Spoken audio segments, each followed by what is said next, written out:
জনৈক আলেম বলেছেন, এখনো আমাদের দেশের অসংখ্য মানুষ ইসলামী বিধান চায় না।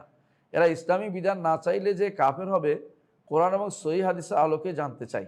ইসলামী বিধান চায় না, এটা অনেকে ধারণা করে বলে।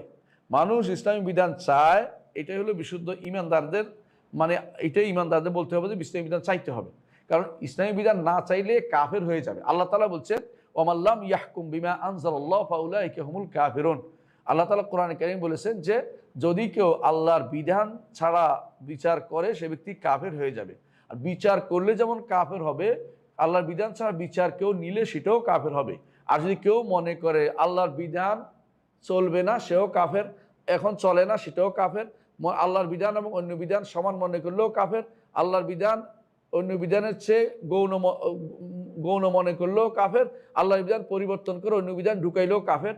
তাহলে বোঝা গেল যে ব্যক্তি বলবে এটা যে আল্লাহর বিধান ছাড়া অন্য আল্লাহর বিধান আমার দেশে কেউ যদি না মানে, বলে যে আমি মানি না, তাহলে সে ব্যক্তি কাফের। এবং কেউ যদি অন্যের ব্যাপারে বলে, তাহলে সে মিথ্যাচার করেছে। অনেকেই আল্লাহর বিধান চায়, আমার দেশে বেশিরভাগ মানুষ যারা ইমানদার, সত্যিকার ইমানদার, যারা ইমান যাদের আছে, তারা আল্লাহর বিধান না চেয়ে পারে না। কারণ আল্লাহ তাআলা কোরআনে কারীম বলেছেন, আফা হুকমাল জাহিলিয়াতি ইয়াবগুন ওয়া মান আহসানু মিনাল্লাহি হুকমান লিকাওমিন ইউকিনুন। জাহিলি কি বিধান তারা চায়? যদি জাহিলি বিধান চায়, তাহলে তারা জেনে রাখুক আল্লাহর চেয়ে উত্তম বিধানদাতা আর কেউ হতে পারে না। আল্লাহর বিধান চায় না এমন কথা হতে পারে না। আমি তা আপনাকে এবং যারা এই কথা বলে তাদেরকে বলবো, সূরা মায়েদার 44 থেকে 50 নম্বর আয়াত, 44 থেকে 50 নম্বর আয়াত আপনারা পড়বেন, যে কোনো তাফসির থেকে, বিশেষ করে তাফসির ইবনে কাসির থেকে পড়বেন। আর আমার এই তাফসিরের মধ্যে থেকেও পড়তে পারেন। ইবনে কাসির রহমতুল্লাহ কি বলেছেন দেখে আপনি বুঝবেন যে যারা আল্লাহর বিধান চায় না, তারা আসলে ইমানদার নয়, তারা কাফের। এটা আপনি অবশ্যই তাদেরকে জানিয়ে দিবেন।